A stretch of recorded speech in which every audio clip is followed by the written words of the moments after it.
I didn't want to make this video, because to be honest, it's just me talking about how much of a bum I am. Let's just get this over with. I quit my job last year so I could travel. I said I would do it for 3 months. Honestly, I had no idea how long I wanted to do it. I just wanted out. My friends were always too busy to hang out. I was living with people I couldn't stand. My job was boring and it didn't even pay that well. I just wasn't enjoying being 24. So I decided I would put all my shit into storage and buy a one-way ticket to Bangkok. My initial plan was to travel for 3 months and then come back to Dubai so I could live with my parents and look for a new job. I ended up traveling for 7, and I've been stuck here for the last 5 months. Dubai is cool, but it is not a good place to be unemployed.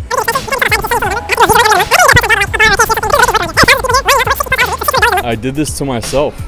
I thought I would land on my feet, but I ended up landing on my ass. Yeah, maybe I should have just taken 6 months away from my job like my boss suggested I did, but I didn't realize it would be so difficult to find a new job afterwards. Sometimes it feels like I've messed everything up. Why did I do this to myself? I hate capitalism. I wish I grew up somewhere else. Maybe I picked the wrong degree. Maybe my parents are finally gonna kick me out this month.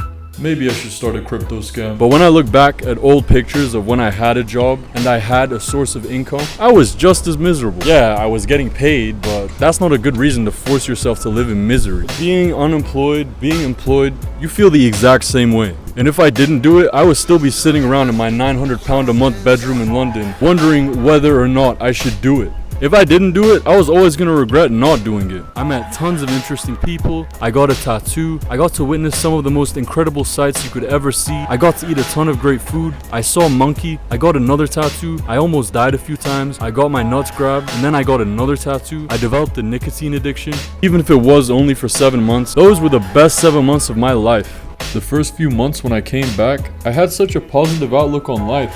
I had a newfound appreciation for all the luxuries which I used to take for granted. I felt like I could do anything I wanted. I fucking love my humidifier, man. Bro, this thing is fucking beautiful. And then I remembered you can't do shit in this world if you're broke. So I dedicated as much time and energy as I possibly could towards making money. The problem is, it's not so easy to find a job here.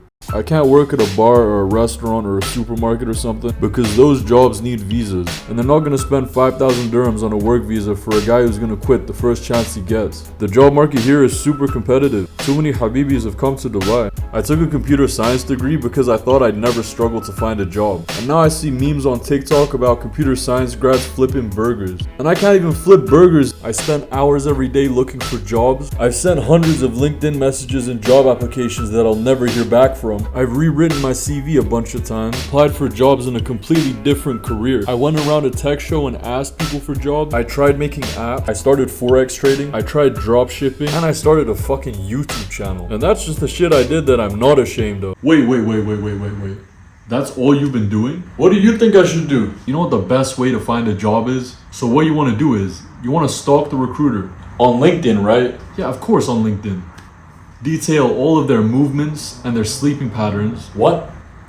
So you can figure out when the best time to send a job application is. Oh, I thought you were going somewhere else with this. Dude, are you actually serious about finding a job? Yeah, I am serious. The next thing you want to do is you want to collect 5 samples of their DNA. Wait, let me land.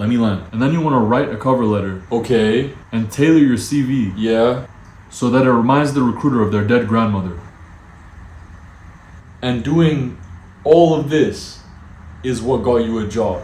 No, I got mine through nepotism. It isn't easy. At least I can honestly say that I've tried my best. I've applied for jobs on the internet, recruiters. I tried getting my old job back, cover letters. I tried nepotism. I just don't have any family or friends that have been able to get me a job. The only thing I haven't tried is posting on social media, which is why I am offering my services to you. I'm an experienced software developer, web designer, salesman, tutor, video maker. I'm not actually doing that.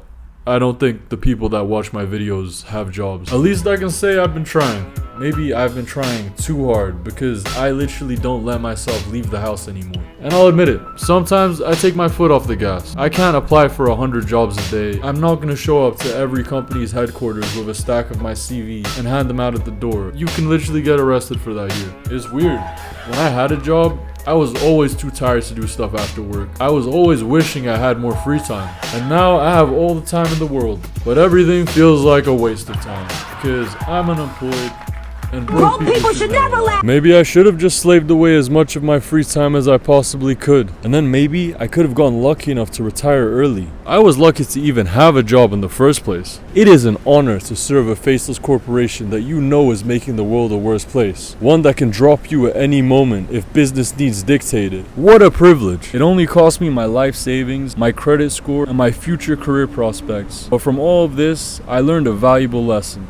I didn't discover my calling in life. I didn't have any crazy epiphanies. I didn't meet the love of my life. And I definitely didn't find myself. I'm the exact same dude I was before I went on this trip. Only difference is now I feel a little bit less FOMO. The only thing I really did learn from this experience is that no matter what you try to do or where you try to go, your problems will still follow you. There were so many things that I wanted to do in life that I just wasn't doing. I wanted to learn to produce. I wanted to play video games without the Wi-Fi cutting out. I wanted to get good at Muay Thai. I wanted to learn a language. I wanted to learn an instrument. I wanted to start a YouTube channel. But every day, all I could stomach after a long day at work was getting high on the couch and watching old Cartoon Network shows. Yeah, maybe I could have quit smoking. Maybe I could have gotten myself into a strict routine. Maybe I could have fixed my diet. Maybe I should have just shut up and grinded. It's easy to say I could have done things differently, but I know myself. I was all grinded out by my 24th birthday. I couldn't bring myself to do the most basic things. The only thing that was making me happy were the long weekends where I went travel. And every time I got back, all I could think of was quitting my job and doing it full time. I was at rock bottom for a year and a half.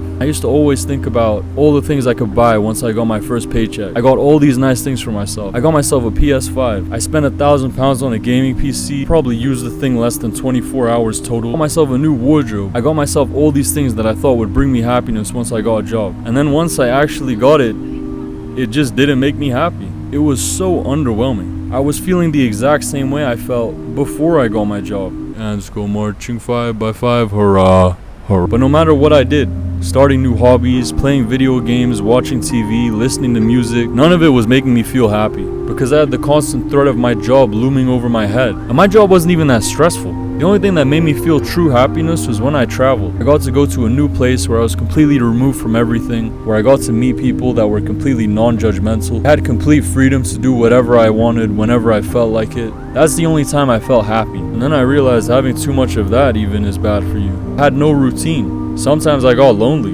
I ain't gonna lie to you, man. Being lonely in your £1,000 a month bedroom in London isn't that different from being lonely in a tropical island in the south of Thailand. I went from bed rotting to tropical island rotting. And I'm not gonna act like it sucked, it was fucking great. But eventually, even that got old. You can let your hobbies consume you. You can lose yourself in your job. You can drown yourself in alcohol. You can go away and travel until you run out of money.